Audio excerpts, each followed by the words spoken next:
పూర్వకంగా ధన్యవాదాలు. చాలా కష్టపడ్డారు మీరు కూడా. అటు బంజారా హిల్స్లో ఇక్కడ మీకు కూడా అన్నం లేకపోయినా ఛాయ లేకపోయినా 12 గంటల నుంచి నాన్ స్టాప్గా కష్టపడ్డ మా పోలీస్ సిబ్బందికి, బీఆర్ఎస్ కుటుంబ సభ్యులకు, అదేవిధంగా ముఖ్యంగా జర్నలిస్టులకు అందరికీ ధన్యవాదాలు. అయితే ఈరోజు రాష్ట్రంలో చూస్తే రేవంత్ రెడ్డి మార్పు మార్పు మార్పు అన్నాడు.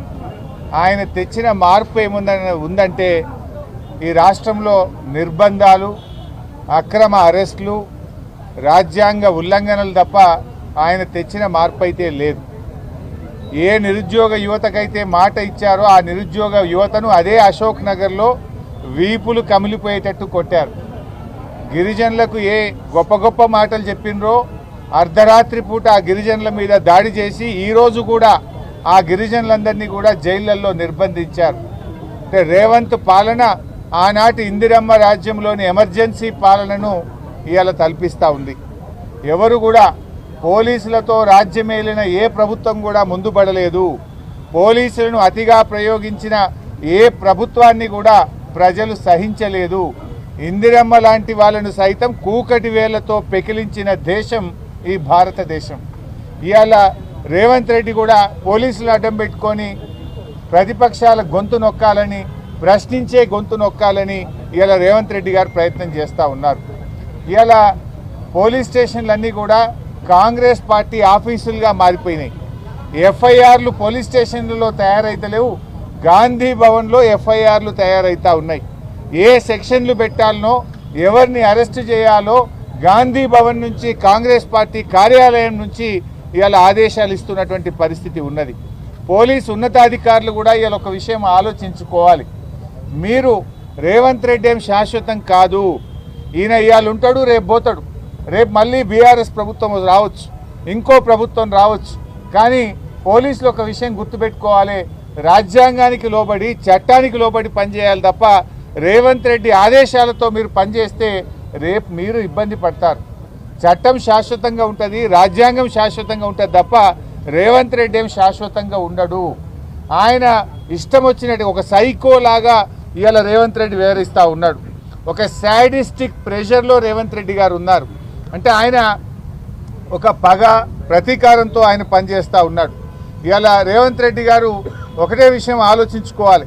ఆయన ఏదో ప్రతిపక్షంపై పగబెట్టి గౌరవ ఎమ్మెల్యేలను, ప్రతిపక్ష నాయకులను నోటికొచ్చినట్టు మాట్లాడుతూ ఉన్నాడు. ఆయనలో ఒక శాడిస్టిక్ ప్రెషర్ ఉన్నది. అంటే గతంలో మరి ఏ రకంగా అయితే ఇవాళ కాంగ్రెస్ పాలన ఉందో ఈరోజు మళ్ళీ అదే రకంగా అంటే బీఆర్ఎస్ కార్యకర్తల్ని, ఎమ్మెల్యేలని అరెస్ట్ చేయాలి, ఇబ్బంది పెట్టాలి అనే ఒక పగతో, ప్రతీకారంతో రేవంత్ రెడ్డి పనిచేస్తున్నట్టు కనబడతా ఉంది. నీ ఏడాది పాలనలో కేసీఆర్ గారు కట్టించిన ఫ్లైఓవర్లకు ఇనాగరేషన్లు చేసినావు, కేసీఆర్ గారు కట్టించినటువంటి ఎస్టీపీలను ఇనాగరేషన్ చేస్తున్నావు, కేసీఆర్ గారు కట్టించిన కాలోజీ క్షేత్రాన్ని ఇనాగరేషన్ చేసినావు తప్ప అసలు నీ ఏడాది పాలనలో ఒక ఇల్లు కట్టినావా? నీ ఏడాది పాలనలో ఒక పాలసీ తెచ్చినావా? నువ్వు చేసిన ఒక్క మంచి పని ఉందా? నువ్వు ఒకవైపు ఏమో ప్రజాపాలన అంటున్నావు. ప్రజాపాలన కాదు, ఈ రాష్ట్రంలో రాక్షస పాలన నడుస్తూ ఉంది. ఎక్కడ ప్రజాపాలన ఉంది? ప్రజాస్వామ్యము, ప్రశ్నించే హక్కు ఇస్తాం, 7వ గ్యారంటీగా ఇస్తున్నా అన్నావు. నీ 7వ గ్యారంటీ ఏమన్నా ఉంది అంటే ఈ రాష్ట్రంలో అక్రమ అరెస్టులు తప్ప 7వ గ్యారంటీ ఏమీ అమలైతలేదు. ఇలా రాహుల్ గాంధీ గారు పెద్ద పెద్ద మాటలు మాట్లాడుతుండు. నన్ను ఎందుకు పోనీయరు అని చెప్పి మొన్న ఈ మధ్య నేను ప్రతిపక్ష నాయకుడిని, నన్ను ఏ రకంగా అరెస్ట్ చేస్తారు అని రాహుల్ గాంధీ గారు మాట్లాడుతున్నారు. నేను అడుగుతున్న రాహుల్ గాంధీ గారు, ముందు నీ ముఖ్యమంత్రిని అడుగు. ఈ రాష్ట్రంలో ప్రతిపక్ష నాయకుడిగా ఉన్న మధుసూదనాచారి గారు లగచెర్లకు వెళ్ళారు. ఆయనను ఎందుకు అరెస్ట్ చేశారు?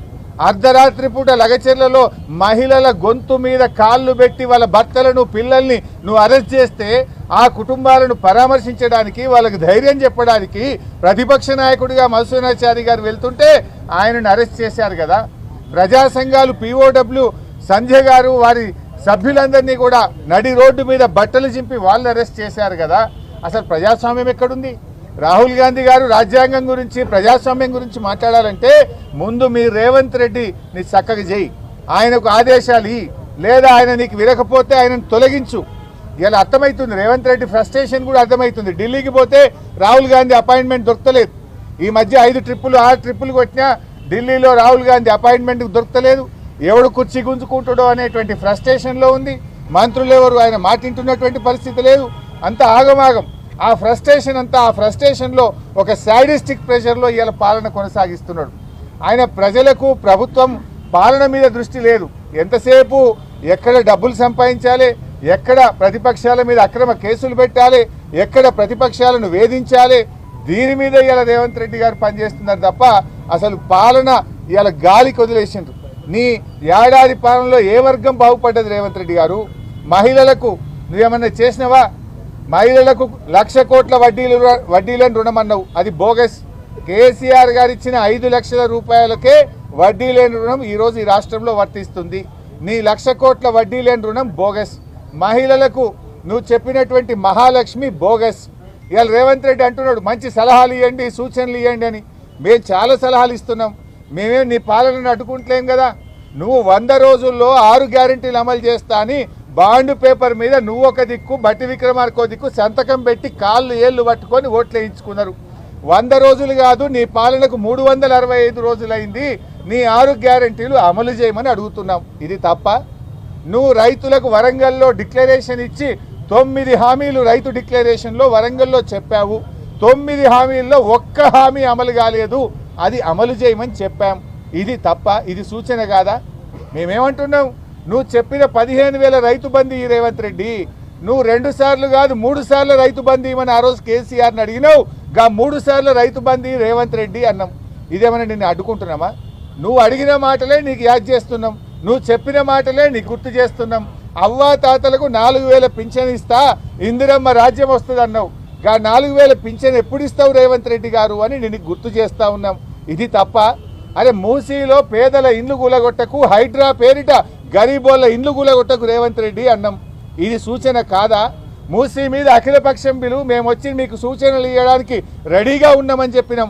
అఖిలపక్షం పిలిచే ముఖం నీకు లేకపోయే, నువ్వు అఖిలపక్షం పిలవకపోతివి. ఇది సూచన కాదా? సూచనలు తీసుకునే సోయి నీకు లేదు, ఆ విజ్ఞత నీకు లేదు. ముఖ్యమంత్రిగా నువ్వు బిహేవ్ చేయడం లేదు. ఒక గల్లీ నాయకుడిలాగా, ఒక ముఠా నాయకుడిలాగా, ఒక ఫ్రాక్షనిస్ట్ లాగా, ఒక కక్షతో పగతో ప్రతిపక్షాల మీద నువ్వు వ్యవహరిస్తూ ఉన్నావు. కాంగ్రెస్ ఇలా ఏమైంది? చట్టం కాంగ్రెస్ పార్టీ చుట్టమైపోయింది రాష్ట్రంలో. చట్టాన్ని విచ్చలవిడిగా నీ యొక్క దానికోసం వాడుకుంటున్నావు. ఇవాళ మమ్మల్ని పోలీస్ స్టేషన్ తెచ్చినావు. ఇక్కడ బాధ కానిస్టేబుల్ కానీ ఇక్కడ అందరూ బాధపడుతున్నారు. ఏమంటున్నారు హోంగార్డులు? నేను అధికారంలో వస్తే 3 నెలల్లో హోంగార్డులను పర్మనెంట్ చేస్తా, రెగ్యులరైజ్ చేస్తా అన్నావు. సార్ हमारे तरफ पलट के भी नहीं देख रहा रेवंत रेड्डी. जब तो बोला 3 महीने में रेगुलराइज करते बोल के बोला, लेकिन हमारे तरफ पलट के भी नहीं देख रहा रेवंत रेड्डी అని హోంగార్డులు వాపోతా ఉన్నారు. మా కానిస్టేబుళ్లకు రావాల్సిన 4 సరెండర్ లీవ్ పైసలు పెండింగ్లో ఉన్నాయి. అంటే ఒక్కొక్క సరెండర్ లీవ్ అంటే 30,000 40,000 వస్తే పిల్లల ఫీజులు కట్టుకుంటాం సార్. ఎవరికి చెప్పుకోవాలని అర్థమైతలేదు. 4 సరెండర్ లీవులు పెండింగ్లు ఉన్నాయని మా కానిస్టేబుళ్లు బాధపడుతున్నారు. ఇవాళ పోలీసులకు రావాల్సిన టీఏ ట్రావెలింగ్ అలవెన్స్ కేసీఆర్ గారు 15 రోజులు ఇస్తే నువ్వు 7 రోజులకు తగ్గించినావు. ఆ టీఏ పైసలు కూడా 7 నెలల నుంచి టీఏ పైసలు వస్తలేవు సార్, మా కిస్తీలు కట్టుకోలేకపోతున్నాం, ఈఎంఐలు కట్టుకోలేకపోతున్నామని పోలీస్ కానిస్టేబుళ్లు, పోలీస్ సిబ్బంది బాధపడుతున్నారు. కేసీఆర్ గారు ఉండగా పోలీస్ స్టేషన్కు 75,000 రూపాయలు నెల నెల ఇచ్చిండు. స్టేషన్ అలవెన్స్ ఇస్తే నువ్వు వచ్చినాక స్టేషన్ అలవెన్స్ బంద్ అయింది. కాగితాలకు ప్రింటర్లకు కూడా గోస ఉన్నది. సీసీ కెమెరాలు పనిచేయకపోతే రిపేర్ చేసే దిక్కు లేదని పోలీసు వాళ్ళు బాధపడుతున్నారు. ఎవరిని ఉద్ధరించినావు నువ్వు?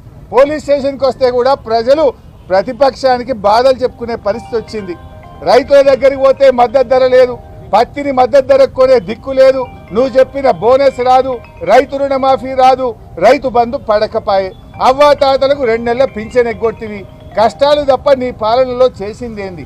అసలు నువ్వు ఎప్పుడన్నా ఒక్కరోజన్నా శాసనసభలో మమ్మల్ని మాట్లాడించినవా? ఇవాళ ఒక మంచి సూచనలు ఇస్తామంటే వినే ఓపిక ఉన్నదా? నేను రేవంత్ రెడ్డిని అడుగుతున్నా, నువ్వు ఏడాదిగా ఎన్నో ఉపన్యాసాలు చేసినావు. ఏ ఉపన్యాసంలోనైనా కేసీఆర్ పేరెత్తకుండా నువ్వు స్పీచ్ ఇచ్చినావే? ఒక ముఖ్యమంత్రిగా ప్రజల గురించో, ఒక పాలసీ గురించో, ఒక అభివృద్ధి గురించో ఎప్పుడన్నా మాట్లాడినావా? నువ్వు నోరెత్తితే పేగులు మెడలేసుకే తిరుగుతా, గోటీలాడతా, లాగుల తొండలు జొర్రగొడతా, పిచ్చి బూతులు తప్పని ఒక చక్కటి మాట మాట్లాడినావా? కేసీఆర్ పేరెత్తకుండా నువ్వు ఏదైనా ఉపన్యాసం ఇచ్చినావా? నీ నిద్రల కళలు కూడా నీ కేసీఆర్ కనబడుతున్నాడు. నువ్వు ఒక ముఖ్యమంత్రిగా మర్యాదగా మాట్లాడితే, పాలసీ గురించి మాట్లాడితే, నువ్వు పద్ధతిగా వ్యవహరిస్తే ప్రతిపక్షంగా మేము నిర్మాణాత్మక పాత్ర పోషిస్తాం. ఇవాళ మా కౌశిక్ రెడ్డి గారిని ఎందుకు అరెస్ట్ చేసినావు? ఉదయం 9 గంటలకు మమ్మల్ని అరెస్ట్ చేశారు. ఇప్పుడు రాత్రి 9 అవుతుంది. 12 గంటలు మమ్మల్ని ఇవాళ పోలీస్ స్టేషన్లో పెట్టారు. కౌశిక్ రెడ్డి గారిని ఎందుకు మీరు బెయిల్ ఇవ్వట్లేదు? ఇలా కౌశిక్ రెడ్డి గారి మీద మీరు పెట్టిన కేసులే అక్రమ కేసులు. పోలీస్ స్టేషన్ ఏమన్నా ప్రైవేట్ ప్రాపర్టీయా? పోలీస్ స్టేషన్కు ప్రజలు ఎవరైనా వెళ్ళొచ్చు, అది పబ్లిక్ ప్రాపర్టీ. పోలీస్ స్టేషన్కు అపాయింట్మెంట్తో కంప్లైంట్ ఇవ్వడానికి కౌశిక్ రెడ్డి పోతే ట్రెస్ పాసింగ్ కేసు కౌశిక్ రెడ్డి గారి మీద పెట్టారు. అది పోలీస్ స్టేషన్లో ట్రెస్ పాసింగ్ ఉంటుందా? Is it a private property? I'm asking the police. అంటే ఆ రకంగా అక్రమ కేసు పెట్టారు. ఉదయం ఇంట్లో చెరబడి తలుపులు పగలగొట్టి కుటుంబ సభ్యులను కూడా భయభ్రాంతులకు గురి చేసి మా కౌశిక్ రెడ్డి గారిని అరెస్ట్ చేశారు. మరి కౌశిక్ రెడ్డిని అరెస్ట్ చేస్తే 12 గంటల నుంచి ఎందుకు బెయిల్ ఇవ్వరు? మెజిస్ట్రేట్ గారి ముందు ప్రొడ్యూస్ చేయరు. అంటే అర్ధరాత్రి దొంగరాత్రి తీసుకుపోతారా? 12 గంటలు బంజారాహిల్స్ పోలీస్ స్టేషన్లో కౌశిక్ రెడ్డిని ఎందుకు నిర్బంధించారు? 12 గంటలుగా కౌశిక్ రెడ్డి గారికి బెయిల్ ఇవ్వకుండా, మెజిస్ట్రేట్ ముందు ప్రొడ్యూస్ చేయకుండా ఎందుకు ఆలస్యం చేస్తున్నారు అని నేను అడుగుతా ఉన్నా. Hyderabad police commissioner CV Anand కావచ్చు, ఇవాళ డీజీపీ గారు సమాధానం చెప్పాలి. Why are you keeping him in custody? 12 గంటలు పెట్టినావు, ఏ రాత్రి తీసుకుపోతావు? ఎందుకు దొంగ రాత్రి టెర్రరిస్టులను తీసుకుపోయినట్టు ఒక ప్రజాప్రతినిధిని, ఒక ఎమ్మెల్యేను అర్ధరాత్రి తీసుకుపోవాల్సిన అవసరం ఏంది? నువ్వు కోర్టుకే తీసుకుపోవచ్చు కదా. నాంపల్లిలో ఉదయం 10 నుంచి నీకు సాయంత్రం 5 దాకా కోర్టు ఫంక్షనింగ్ ఉంది కదా. కోర్టుకు తీసుకుపోకుండా ఎందుకు పోలీస్ స్టేషన్లో పెట్టుకున్నావు? అంటే నీకు ఏ సెక్షన్లు పెట్టాలనో ఇంకా రేవంత్ రెడ్డి చెప్పలేదా? గాంధీ భవన్కి వెళ్ళి మీకు ఇన్స్ట్రక్షన్స్ ఇంకా రాలేదా? ఈ రాత్రిపూట దొంగ సెక్షన్లు ఇంకెన్ని మార్చడానికి కుట్రలు చేస్తున్నారా? ఏందో ఎఫ్ఐఆర్లు మారుస్తారా మీరు? ఇది ఎక్కడి న్యాయం అని మేము అడుగుతా ఉన్నాం. 12 గంటల టైం సరిపోదా? మీరు వారిని మెజిస్ట్రేట్ ముందు ప్రొడ్యూస్ చేయడానికి 12 గంటల సమయం మీకు సరిపోవడం లేదా అని అడుగుతా ఉన్నా. అంటే మొత్తంగా ఈ ప్రజాపాలన అంతా కూడా రాక్షస పాలన, పోలీస్ పాలన, పీడిత పాలనగా నీ పాలన కొనసాగుతూ ఉంది. ఇప్పటికైనా బేషరతుగా ఇవాళ రాష్ట్ర వ్యాప్తంగా కూడా వందలాది వేలాది మంది బీఆర్ఎస్ కార్యకర్తల్ని అనేక పోలీస్ స్టేషన్లలో అరెస్ట్ చేసి పోలీస్ స్టేషన్లో ఇంకా కూడా పెట్టుకున్నారు. మహిళల్ని కూడా పెట్టుకున్నారు. మహిళా ప్రజాప్రతినిధుల్ని కూడా పోలీస్ స్టేషన్లో పెట్టి ఇబ్బంది పెడతా ఉన్నారు. బేషరతుగా రాష్ట్ర వ్యాప్తంగా ఎక్కడెక్కడైతే మా బీఆర్ఎస్ కార్యకర్తల్ని, నాయకులను అరెస్ట్ చేశారో వాళ్ళందరినీ వెంటనే విడుదల చేయాలని చెప్పి కూడా బీఆర్ఎస్ పార్టీ తరఫున మేము డిమాండ్ చేస్తూ ఉన్నాం. అదేవిధంగా కౌశిక్ రెడ్డి గారిని కూడా అన్నీ కూడా బెయిలబుల్ సెక్షన్స్ ఉన్నాయి కనుక పోలీస్ స్టేషన్లోనే బెయిల్ ఇచ్చి బేషరతుగా కౌశిక్ రెడ్డి గారిని విడుదల చేయాలని కూడా బీఆర్ఎస్ పార్టీ డిమాండ్ చేస్తూ ఉంది. పోలీసులు కూడా చట్టానికి లోబడి పనిచేయాలి తప్ప రేవంత్ రెడ్డి ఇచ్చే మాటలకు కాదు, మీరు రాజ్యాంగానికి, చట్టానికి లోబడి పనిచేయాలని చెప్పి పోలీస్ అధికారులందరినీ కూడా మేము కోరుకుంటా ఉన్నాం. Thank you.